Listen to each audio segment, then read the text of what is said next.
What's up guys, welcome back. This is anime fiction. You'll be watching What If Naruto Was Reborn as the Emperor of Viltrumites, the end. Now, let's begin.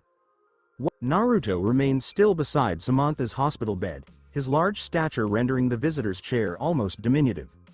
The consistent beep of medical equipment was the sole sound in the private room, which had been vacated of all other personnel at his request.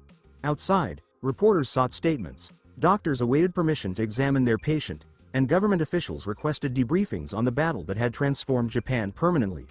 All of them can wait. The Emperor of Viltrum would proceed at his own pace. From the window, Naruto observed the Tokyo skyline, partially veiled by the descending sun. The aftermath of his encounter with All For One was evident from afar: collapsed structures, emergency vehicles with their lights flashing, and reconstruction teams already commencing their efforts. He directed his attention back to Samantha's resting figure. Her breathing remained consistent, and her vital signs were robust. The injury she had sustained was healing as anticipated, progressing well according to the established plan. The medical team was confident in her potential for a complete recovery, despite their inability to comprehend how she had endured what was expected to be a life-threatening injury. Naruto took a moment to reflect on the successful execution of their plan. The demise of All For One was a highly publicized event, marked by its dramatic nature and observed by millions via news broadcasts. The antagonist disclosed his control over Samantha War, manipulating her into committing offenses, all while her detective father remained oblivious to the situation. The level of sympathy generated was profound. Social media was inundated with expressions of support for the Grayson family. Hashtags such as #PrayForSamantha and #GraysonStrong gained worldwide attention. Significantly, the public had observed Naruto's capabilities in action: his strength, his accuracy, and his readiness to put himself on the line for others. The disparity between All Might's defeat and Naruto's victory was remarkably pronounced. 1 month, Naruto said quietly to himself, his voice low and barely discernible. It may be advisable to consider a reduction. That is all that is required at this point. The foundation has been established with precision. Japan's hero system faced significant turmoil. All Might disclosed his diminished strength, Endeavor's abusive behavior came to light, and the public's trust was profoundly undermined. Into this vacuum would step Naruto, not as a conqueror but as a savior. Shortly, he would disclose his authentic character. The Emperor of Viltrum intends to expand his influence into this reality, starting with this rudimentary world of quirk users. Their genetic potential was significant, and their societal structures were already well prepared for governance. They would swiftly acclimate to Viltrumite governance. Subsequent realms would emerge following this one. The multiverse with the ground beneath Naruto's feet abruptly appeared to disappear. A feeling of descent enveloped him as blue light surrounded his body, drawing him downward into what seemed to be a tunnel of darkness illuminated by blue luminescence. His powers activated immediately, yet they proved ineffective. His flight capabilities were unable to counter the force that had immobilized him. His heightened senses revealed no typical presence, nor any visible adversary to confront. This was an experience that transcended the ordinary. At last, I have located you. A female voice resonated through the tunnel. Your absence from your universe made it quite challenging to find you. Naruto's gaze sharpened, his physique tightening as he persisted in his descent. Please identify yourself, he requested. I am. Well, names are such constraining constructs, the voice responded with a chuckle. I consider myself an admirer and a facilitator, someone who acknowledges excellence when it is evident. The tunnel surrounding Naruto radiated with energy as images started to materialize in the blue light, depictions of conflicts, celestial bodies, and unfamiliar faces. You can navigate through different realities, a remarkable talent befitting the esteemed emperor. The voice continued, enthusiasm clear in its tone. An ideal addition to my own ability to navigate through time. Naruto experienced the sensation of 2 slender arms encircling him from behind, with a body making contact with his back. The experience was unmistakably feminine, yet not entirely corporeal, as if enveloped by a vibrant energy rather than mere physicality. I am dispatching you to a realm that is genuinely deserving of conquest, the voice murmured, now directly in his ear. A world that requires reconstruction in the vision of a benevolent and fair leader like yourself. Visions surged through Naruto's consciousness: a cosmic conflict, Viltrumites engaged in combat alongside various alien species. He observed an alternate version of himself, marked by scars and the wear of battle, engaged in combat against a coalition of worlds. He observed Nolan ascending to the position of emperor, only to be subsequently killed alongside Oliver by this alternate Naruto. Mark Grayson declined my gift, the voice continued, a hint of irritation creeping into its harmonious tones. I presented him with the opportunity to return to the past and rescue his loved ones, but he opted to stay in his unfortunate timeline. Can you fathom such a decision? Consequently, I took it upon myself to ensure peace in this world, and I discovered you, the ideal leader. With remarkable clarity, Naruto comprehended what he was witnessing: images from the comic books he had perused in his previous life. This appears to be the original Invincible universe, not merely an interpretation or adaptation, but the actual reality that was fictionalized in his initial existence. In a moment, Naruto re-established his composure. In a swift motion that eluded the perception of most, he pivoted within the entity's grasp, grasped what seemed to be a throat composed of pure blue light, and applied pressure. "You will return me immediately," he stated, his tone unwavering and composed. "I am not inclined to be transported to any location without my consent." The entity did not make an effort to break free from his hold. Her form became increasingly defined, a woman of blue light with luminous white eyes and flowing hair made of pure energy. What was most unsettling was her expression, not one of fear, but rather one of delight. "Oh!" she exclaimed, her voice rising in excitement as Naruto's grip intensified. "The power and majesty you possess are truly remarkable. You exceed my expectations of magnificence." She positioned herself against him, her energy form adapting to his physique as she endeavored to bring her face nearer to his, lips slightly parting as if in anticipation of a kiss. Naruto exerted force to distance her with one hand while keeping a firm hold on her throat with the other. "Your conduct is not acceptable and is not appreciated," he remarked with a stern demeanor. "Please return me to my location at your earliest convenience." "I am unable to accommodate that request," she responded, appearing to take pleasure in his dissatisfaction. "You will not proceed until the issues in this world are resolved. You may eliminate me at this moment, but you will still reach your intended destination, and my demise will leave you trapped." Before Naruto had the opportunity to reply, the tunnel, the woman emanating blue light, and the feeling of descent all disappeared. He discovered himself adrift in the emptiness of space, enveloped by the tumult of conflict. Surrounding him, young individuals with purple skin donned in Viltrumite white uniforms advanced against a varied assembly of extraterrestrial beings. Coalition forces engaged in combat against what appeared to be the offspring of Naruto from this universe, hybrids born from Thraxan mothers, defending their father. The sight stirred within Naruto an emotion he had not experienced since the passing of Emperor Argal.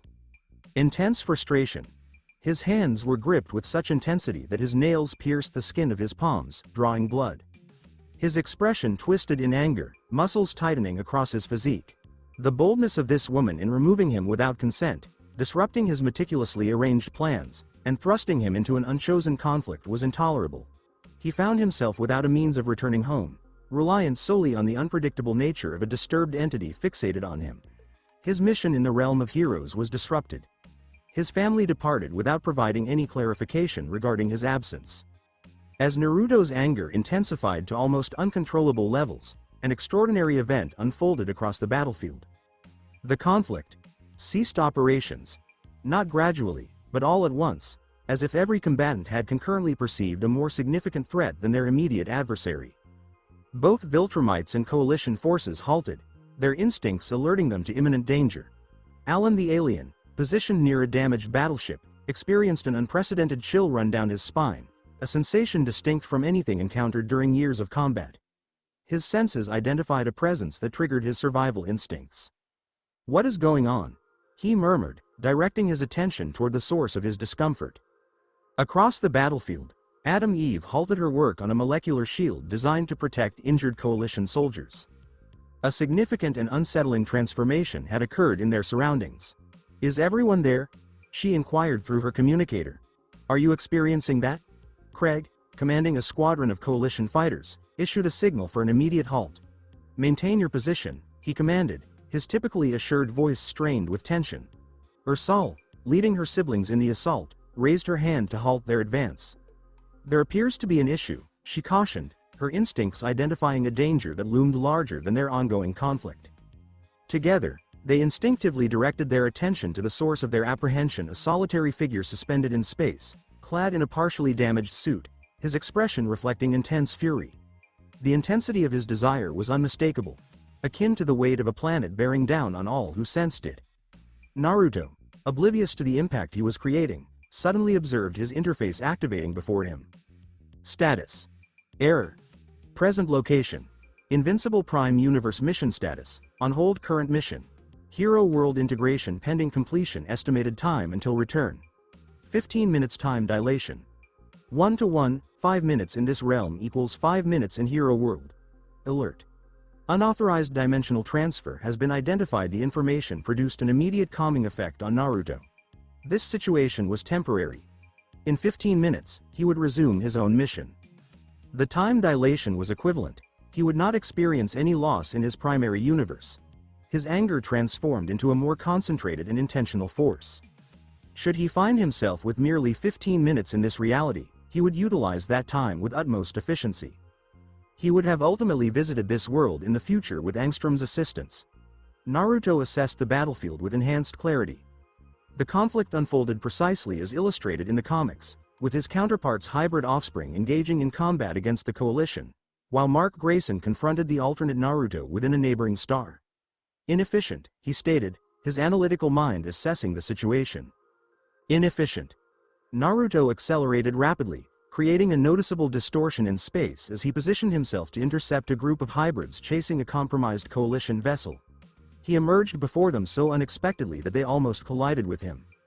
Stand down, he instructed, his voice resonating through the vacuum, transmitting his words directly to their eardrums through vibrations in his atoms. The hybrids, 7 young Viltrumites characterized by their purple skin, observed with a sense of bewilderment. One, more assertive than the rest, advanced. Father? He inquired with uncertainty in his thoughts.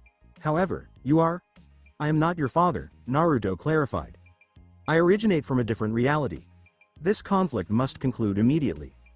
The hybrid's uncertainty evolved into a stance of resistance.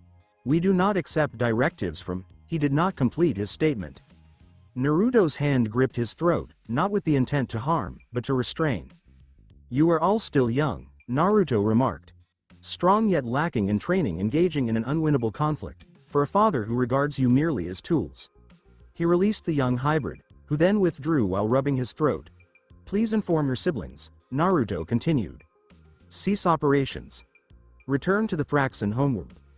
The forthcoming events will shape your future. Naruto shifted his focus to the star, aware that his counterpart and Mark were engaged in battle. He accelerated smoothly toward the massive burning sphere. As he neared the star's corona, Naruto meticulously adjusted his atoms, reducing their vibration to near absolute zero while ensuring their cohesion remained intact.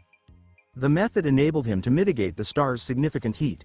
He entered the stellar surface, his body creating a trail of temporarily cooled plasma behind him. Within the star's interior, 2 figures were observed engaged in combat: Mark Grayson and the version of Naruto from this universe, both evidently injured from extended exposure to the stellar environment. Naruto extended his fingers with precision, projecting a segment of his atoms into the surrounding plasma. The atoms, remaining connected to his consciousness, initiated the cooling of specific areas surrounding the combatants, forming pockets of relative coolness within the star. The impact was instantaneous. The temperature in their surroundings decreased significantly, causing the plasma to solidify into temporary formations that interfered with the energy flow in the area. Both fighters halted, evidently perplexed by the abrupt alteration in their surroundings. What on earth? Mark exclaimed, his costume almost completely incinerated, his skin exhibiting significant damage despite his Viltrumite resilience. The alternate Naruto, marked by scars and adorned in the battle beast coat, exhibited signs of extended combat, yet it was evident that the duration had not been excessive, as both remained fully clothed. He shifted his attention toward the source of the disturbance. His eyes widened in astonishment as he observed his doppelganger advancing through the celestial substance. Naruto focused on his projected atoms, meticulously reshaping his fingers as he approached the duo. Unacceptable, he remarked, his voice resonating through the plasma. The expression of Naruto in the comic transitioned from shock to intense anger. Who are you? He inquired. What deception is this? I am you, Naruto responded succinctly. From an alternate reality. A superior version, undoubtedly. Mark observed the situation, his fatigued mind grappling with the implications of this new development. 2. Naruto's? He articulated, his voice strained from the extraordinary conditions. Naruto disregarded him, concentrating on his counterpart. You are mistaken, he remarked with a detached demeanor. Impatient and short-sighted. Breeding with Thraxans was a sound strategy, yet you did not possess the patience to allow your children to fully mature. With just a few more years, you could have amassed an army of thousands of nearly pure Viltrumites. Instead, you squander them in a conflict you are unlikely to prevail in. Naruto's expression twisted in anger. How could you? I challenge you because I embody what you might have become, Naruto interjected. An exemplary leader. Not only formidable, but also insightful. Not just influential, but also intentional. In a swift motion that surpassed the ability of his counterpart to follow, Naruto thrust his fist through comic Naruto's chest, effortlessly piercing his heart. This is for Oliver, Naruto declared, prompting a look of astonishment from his counterpart. Although the individual I am familiar with differs from the one you eliminated, it is appropriate that I conclude the existence of a misguided individual before he further disrupts this universe with his irrationality. Comic Naruto's eyes widened in astonishment as blood seeped from his lips. His hands reached feebly for Naruto's arm, but were unable to secure a hold. That is not feasible, he murmured. I am the most formidable. No, Naruto asserted, adjusting his fist to guarantee the wound would be lethal. You may be the most powerful in your universe, but I have surpassed those boundaries. He retracted his arm, permitting his counterpart's body to float within the cosmic substance, vitality swiftly diminishing from his gaze. Mark stood in disbelief, struggling to comprehend the events he had just observed. You took his life? Just like that? Naruto focused his gaze on Mark for the first time. Indeed.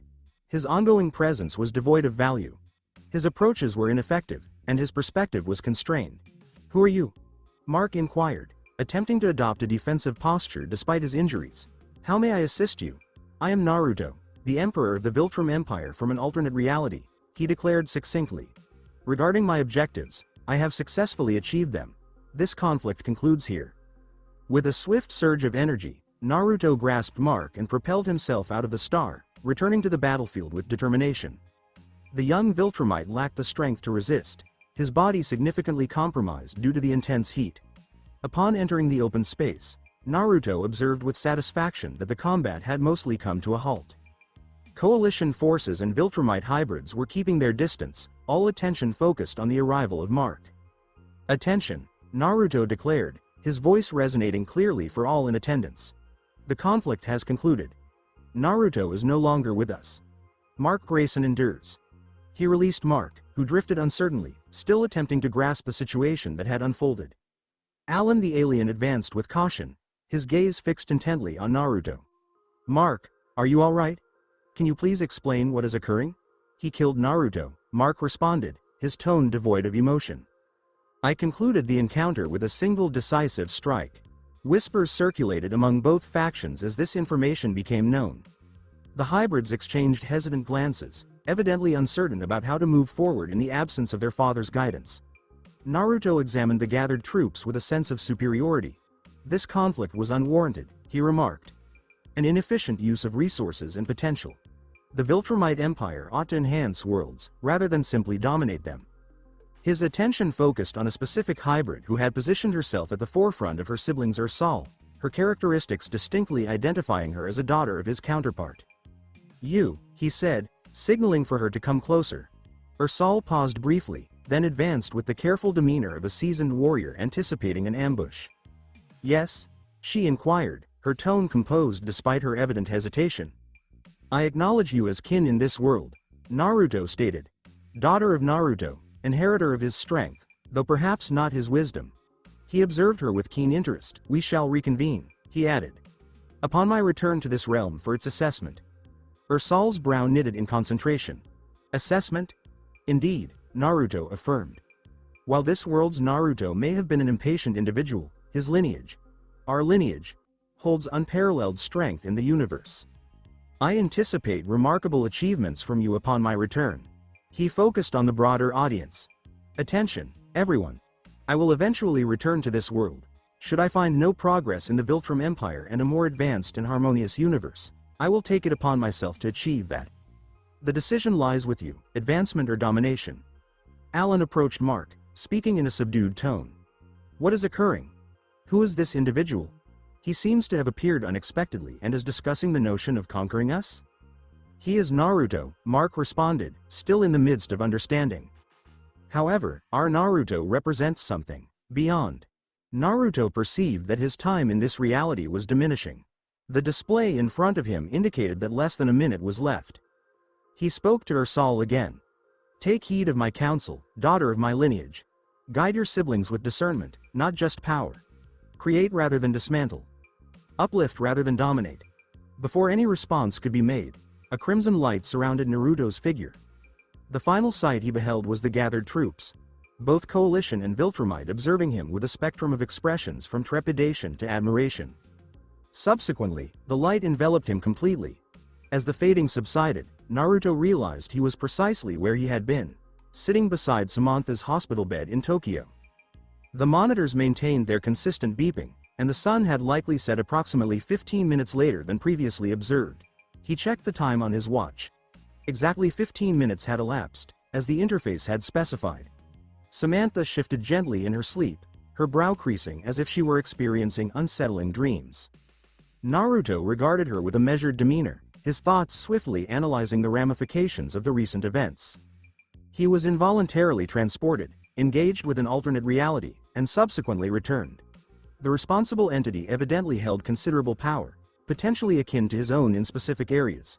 She clearly recognized his capacity to end her life, alongside her reliance on him, desiring him to elevate realms instead of undertaking the task herself. This clearly indicated constraints. He will ensure he is not caught off guard again. He will take measures to restrict this woman's access to his team promptly. What was particularly troubling was the evident fixation this entity had developed towards him. Her behavior indicated a lack of stability and predictability, a possible obstacle to his objectives. However, there existed potential for advancement as well.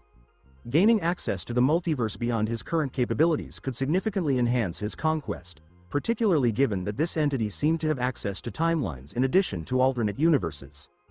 If he could effectively harness or control the power of this entity. Naruto's contemplation was momentarily disrupted by a gentle knock at the door. Amanda entered with a measured demeanor, her expression reflecting concern. "Is there any update?" she inquired, positioning herself next to him. "No," Naruto responded succinctly. "She is progressing in her recovery as anticipated." Amanda examined his face attentively, noting his disheveled attire. "You appear to have changed. Did anything occur during my absence?" Naruto thought about sharing his experience with her, but he ultimately decided to hold off for now. He might take care of that later, once he's had a chance to think things over in a more relaxed way. "You don't need to worry about anything right now," he said. "Just thinking about what we should do next." Amanda looked a bit skeptical but chose not to push the matter further. She put her hand on his shoulder. "The media is going wild out there," she said. "They're saying you're Japan's new symbol of peace. The government is thinking about giving you a special medal or something." Naruto gave a small nod. "Just as we expected, public sentiment is changing exactly how we thought it would." Amanda kept going. "It's more than that. They're chatting about setting up a new role, something that goes beyond the usual hero ranking system." "Just for you."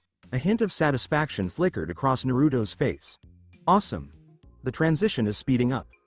While Amanda kept him in the loop about what was happening outside, Naruto's thoughts drifted back for a moment to that other reality. The war he had put an end to, the counterpart he had faced, and the daughter of his blood he had spoken to. He knew he would go back there one day, just like he promised. But first, he's got to take charge of this world. So, then the next one, and the one after that. The multiverse was huge, but he had time on his side. He was Naruto, the Emperor of Viltrum. And now, it seems like he had caught the attention of something that was beyond what he even knew. Maybe just a little hassle. But it's also a chance. No matter what, his direction was straightforward. Conquer, rise, and bring order. He could make the entire universe, every single universe, bend to his will. It was just a matter of time. The Grayson home was tucked away in the wooded mountains just outside Tokyo, a peaceful retreat away from all the media chaos that had taken over the city after the showdown with All for One. This place was different from what you'd find in the public records. It was hidden behind a bunch of shell companies and fake identities, a secret haven that no reporters, heroes, or government officials knew about. In the softly lit master bedroom, Naruto was sitting next to Samantha, who was peacefully asleep. The battle beast coat was draped over a nearby stand, and he was just in a plain black shirt that showed off his muscular build. He held a leather-bound copy of Milton's Paradise Lost in his hands, his eyes scanning the ancient words. He connected with the author's take on rebellion, authority, and divine punishment. That's interesting, especially that well-known quote from Satan. Better to reign in hell than serve in heaven. People didn't grasp the full extent of true power, but now and then, they created some interesting ideas to ponder. It was especially intriguing for him to know that Satan was real, just like heaven and hell. It's interesting how many people overlook that hell is meant for punishment, with Satan being the main focus there. Samantha stirred a bit in her sleep, a strand of her red hair slipping across her face. Without taking his eyes off the book, Naruto reached out and softly brushed it away with his fingers. He let his hand rest for just a moment, a sign of that fatherly care he reserved for times when they were sure no one else was around. It had been 3 days since the battle, since she had taken part in their well-thought-out plan. It's been 3 days, and she's still out cold.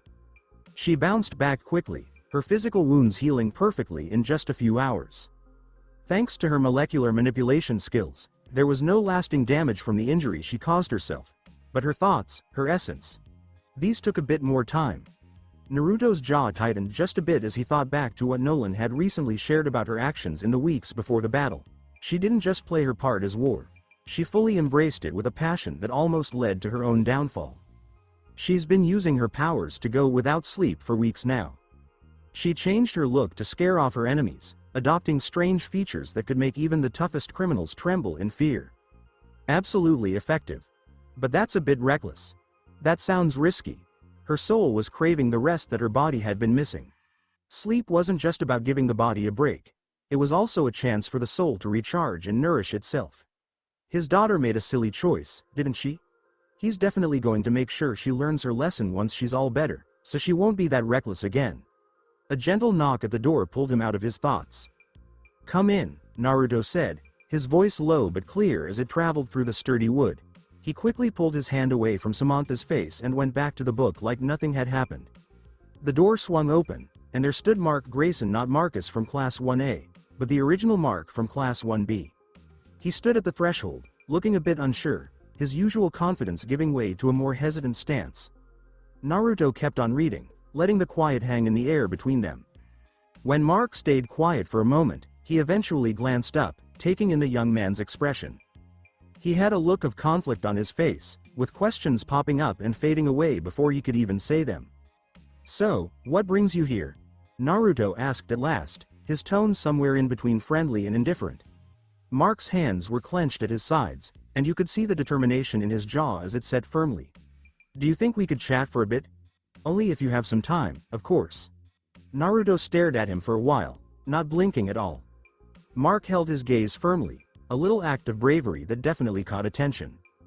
At last, Naruto shut his book and set it down on the nightstand next to Samantha's bed. He stood up tall, looming over Mark as he came closer. "Come on," he said, walking past Mark and heading into the hallway. They strolled quietly through the roomy house, finally arriving at the living room, which featured soaring ceilings and a huge stone fireplace. Naruto skipped the seat and headed straight to the open kitchen, starting to grab ingredients from the fridge and pantry. Mark was at the dining table, trying to hide his surprise as he watched the Emperor of Viltrum start making what looked like chicken soup and rice. It seemed like a hobby he took up to unwind. He would whip something up whenever he felt like it, since usually it was his wives and daughters who took care of the cooking for him and the whole family. "Amanda and Roberta are hanging out with Evelyn and Eva," Naruto said, still focused on his work. "So, they decided to go shopping because Eva suggested it. Meanwhile, Nolan and Marcus are out there training in some remote spot." He chopped the vegetables with such skill, it was like watching a pro at work. So smooth and precise, you'd think he was a chef himself. He kept working and asked, "What did you want to talk about?" Mark sat quietly, his hands tightly clasped in front of him on the table. He gripped tightly, his knuckles turning white as he mustered up his courage. "Why?" he finally asked. Naruto gave his hands a good wash, drying them off with a kitchen towel before turning to look at Mark. "Why do you say that?" Mark glanced up and locked eyes with Naruto. "What's your motivation behind what you do?" "It's been on my mind ever since I chose to follow you. Embracing this journey of conquering worlds and lifting them." He leaned in, looking serious. "I'm not doubting your right to do it anymore. I understand that now. You've got the power, the wisdom, and the knowledge. Just like you mentioned, a father who sees danger has every right to stop his child from walking into traffic. Mark's hands opened up, showing he wasn't quite sure. I just don't get it. Why do you want to elevate worlds? What's the deal with ruling the multiverse? Is it just the Viltrumite way? Or is it because that's what Grandfather Argyle wanted? He gave a little shake of his head. That doesn't sound like you. You're not the type to just go along with what others want or let their opinions influence you. There's got to be more to it, and I just want to get it. As Mark spoke, he started to lose his confidence. He looked down at his hands, his shoulders slumping a bit like he was bracing for someone to call him out for thinking too highly of himself. He glanced up again when nothing happened. Naruto looked like he was genuinely surprised, something Mark didn't see very often. Naruto quietly walked over to the cabinet, grabbed a bottle of red wine, and pulled out 2 glasses. He walked over to the table and took a seat across from Mark, pouring a little of the dark liquid for both of them. Neither of their metabolisms would ever let them get drunk from it. Just for the flavor. He downed his drink in one go, put the glass down, and quickly filled it up again. He lifted it and took a moment to watch the wine swirl around, deep in thought.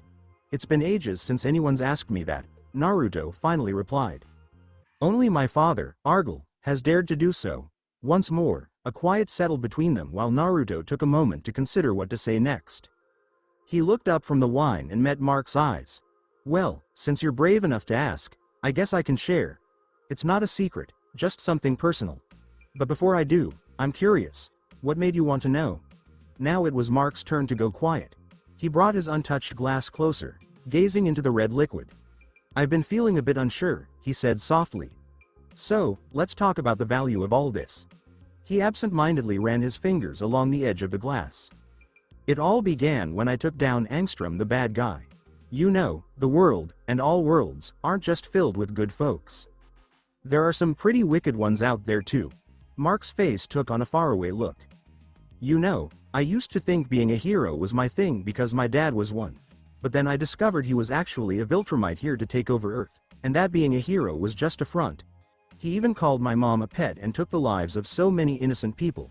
He clenched his jaw. I chose to be a hero, to be everything my dad wasn't. I stood up to Viltrum because I saw them as ruthless killers who wanted to enslave me and everyone I cared about. You could feel the bitterness in his voice.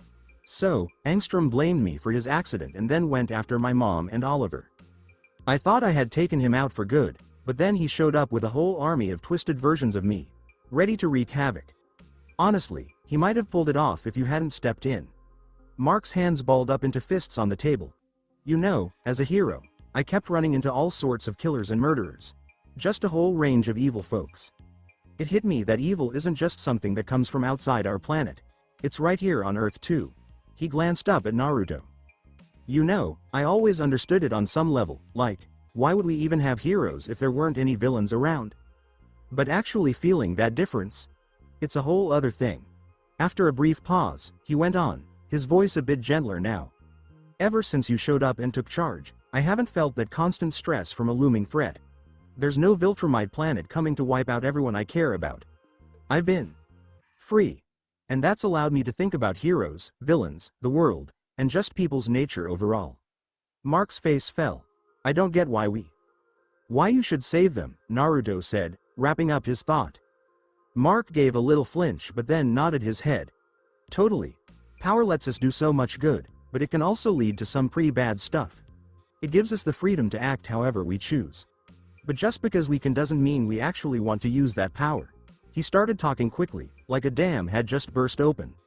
I've enjoyed spending time with everyone my dad in this version, Eva, Marcus, Evelyn, Amanda, Roberta, and before I got here, my mom too. It makes me happy. We're not stressing over threats anymore because we're strong. It feels good not to be misunderstood or alone like we used to. Back when it was just my dad and me feeling like the outsiders. Mark leaned in closer, his voice barely above a whisper. I don't get why we should take the chance by sticking to this whole conquest thing. Exploring other worlds and trying to save people, many of whom might not even want our help and could push back. He looked a bit worried. I can't help but think about my classmates in 1B. They're good people, but the thought of them resisting and having to fight against them if they rebel. It just... So, you're not a fan of it, Naruto said casually. Yeah, Mark said, finally quieting down. Naruto looked at him with a thoughtful expression, taking another sip of wine before he started to talk. Have you ever heard the story of how I became emperor? Mark thought about the question for a moment. So, Marcus mentioned that you were born the strongest of your race, right? And then Emperor Argal adopted you as his son, raising you to be the Grand Regent, which is like the top authority when he wasn't around. Then, later on, my dad's counterpart decided he didn't want the throne, so you ended up taking it. Yeah, that's true, Naruto said, giving a small nod. My parents decided to give me up, and that's how I ended up being taken from them. I can't recall them at all, neither their voices nor their faces, and definitely not their names. I could dig through the archives, but honestly, I've never cared to. The only parent I actually recognized in this world was Argal. There was a change in Naruto's expression, a subtle softening that would be hard for anyone unfamiliar with him to notice. Argal. He didn't see me as just a weapon, unlike those generals who trained me. He looked at me as a boy with potential that was greater than anyone else's. Naruto stared off into the distance. You know, it was the first time I ever felt any warmth since I was born. I was happy. I just wanted to make him proud, so as I grew up, I went on to conquer planet after planet in his name. There was something in his voice that Mark had never experienced before. It felt almost nostalgic, like a deep sense of longing. Argal had a thing for other worlds and their people. Sure, he went on conquests waving the flag of Viltrum's glory, insisting it was our right to rule as an advanced species, and honestly, he had a point. He cared about lifting others. He wanted to help them succeed in life, to make them wise, strong, and capable of loving and being loved. Naruto squinted a bit. He kept these views to himself, only sharing them with me like a dad opening up to his son. He gripped the wine glass so tightly that it almost shattered. There was a time when I bought into this vision. But then Thaddeus turned on us. He was my dad's best friend, but he just couldn't get on board with the whole Viltrum ruling the universe thing. He wasn't a fan of the violence. He thought that other worlds needed to make their own mistakes and build their own cultures to grow. Otherwise, they'd just get stuck under our control. Anger flashed across Naruto's face. While I was off on missions, he sneakily attacked my father from behind, just like the coward he is, using a Ragnar bone, one of the rare materials tough enough to hurt a Viltrumite. My dad never saw it coming, caught off guard by his love for his friend, a love he only shared with me, since Viltrum was all about strength. The wine in Naruto's glass shook a bit as his hand tightened with tension. You know, this got under my skin. There was a point when I couldn't stand love, thinking it was just a sign of weakness. When the Civil War broke out, I stepped up as Grand Regent, vowing to myself that I would track down my father's blood heir. I had once heard him mention having a son out there somewhere. His voice took on a tougher edge. I took on worlds with a fresh energy, getting tougher than ever. I wiped out any planet that dared to rebel, and soon my strategies made me so feared that people started calling me the terror of the universe. No rebellion ever dared to rise again. Sure, a lot of worlds know that if thousands of galaxies teamed up against me, they might have had a shot at success, just like they did against the Naruto from Mohawk's world. He placed his glass down carefully. Well, that doesn't matter anymore. I've gotten way too strong for that now. What changed? Mark asked, leaning in a bit. Naruto took a moment to think about what he wanted to say. He thought about how he used to be human, but he kept that to himself. I thought back to those times when I felt vulnerable, when I craved safety, when I truly appreciated the importance of connection, family, love, and the value they bring. He just said, I remembered what warmth felt like. He got up from his chair and walked over to the window that looked out at the forested mountains. Looking down from above and seeing your people thriving, free from pointless wars, oppression, hunger, illness, and death, brings a sense of peace. Absolutely. I love being in charge. There's something fulfilling about seeing how I measure up against strong challengers. But you know, helping others succeed brings its own kind of joy, one that's truly special when you're sitting on the Emperor's throne. He looked back at Mark. To answer your question, I do this because it brings me peace. I genuinely care. You might be surprised, but I'm not heartless. I'm not trying to be a tyrant who controls others. There was a hint of disdain in his voice. Why would I even think about that? I don't care what others think, and I'm strong enough to get whatever I want. It's only someone lacking confidence who worries about other people's opinions. Naruto's expression changed just a little, almost unnoticeably. It just gives me that warm feeling I had a long time back. Mark sat there, completely taken aback, clearly trying to wrap his head around this surprising look into Naruto's feelings. "So, does that clear things up for you?" Naruto asked. "Uh-huh," Mark said, nodding slowly, looking a bit dazed. The front door creaked open, and suddenly, the air was filled with a mix of cheerful female chatter alongside the deeper voices of Nolan and Marcus. "We wrapped up the shopping trip and training session at the same time. I'm telling you, I've never seen so many people taking pictures in my life," Amanda said as they walked in. "You know, being recognized everywhere is starting to feel a bit tiresome. You know, the price of fame," Roberta said with a hint of sarcasm. "You know, the chances of being recognized drop off the further you get from the busy areas. That's why we needed this place," Eva chimed in. "I was getting pretty worn out from pretending to be normal at school, especially with everyone constantly asking about." She came to a sudden halt when the group walked into the living room, noticing Mark and Naruto right away. Amanda's face brightened when she saw her husband, and the delicious smell wafting from the kitchen made her even happier. "You're cooking," she said, rushing over to wrap her arms around Naruto's big frame. "Thanks a bunch, I was not looking forward to making dinner after all that shopping." Naruto wrapped his arm around her waist with a surprising gentleness, even though his face stayed pretty serious. "It made sense. You had other things going on. I mean, honestly, any of us could have whipped up something to eat with hardly any effort," Roberta said, as she put down a few shopping bags. "Just a little molecular rearrangement could whip up any meal you want." Amanda gave a playful eye roll. "You know it's just not the same. There's something special about food that's made the old-fashioned way. I guess it's inefficient but accurate," Roberta said, a faint smile playing on her lips. Nolan and Marcus walked in last, both showing the marks of some serious training: ripped clothes, a few healing bruises, and that constant tiredness that comes from pushing their boundaries. "Wow, something smells amazing," Nolan said, taking a deep sniff with a smile. "Chicken soup, yeah, with rice," Naruto said, heading back to the stove to see how his dish was coming along. Mark suddenly stood up, catching everyone's eye.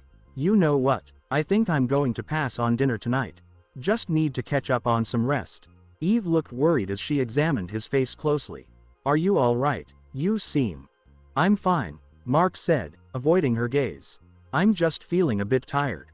"Sorry about that." As he walked toward the hallway, Eva started to follow him, but Naruto's voice called out to her, stopping her in her tracks. "Just let him go," he said softly.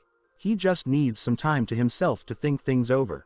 Eva paused for a moment, glancing back and forth between Naruto and Mark as he walked away. She finally nodded, though it was a bit hesitantly, and then turned to help unpack the shopping bags. Naruto saw Mark head down the hallway, his face giving nothing away. The boy asked questions that not many would have the guts to say out loud, and he got answers that most people would never get to hear. What he decides to do with those answers is up to him. The Emperor got back to cooking, stirring the soup as the sounds of his family buzzed around him. This is pretty good for now, at least. He'll figure out what the boy wants, and he'll find out pretty soon. The end. Thank you for taking the time to listen to this video. I'm thrilled you watched the video. If you enjoyed it, be sure to like and subscribe for even more exciting content coming your way soon.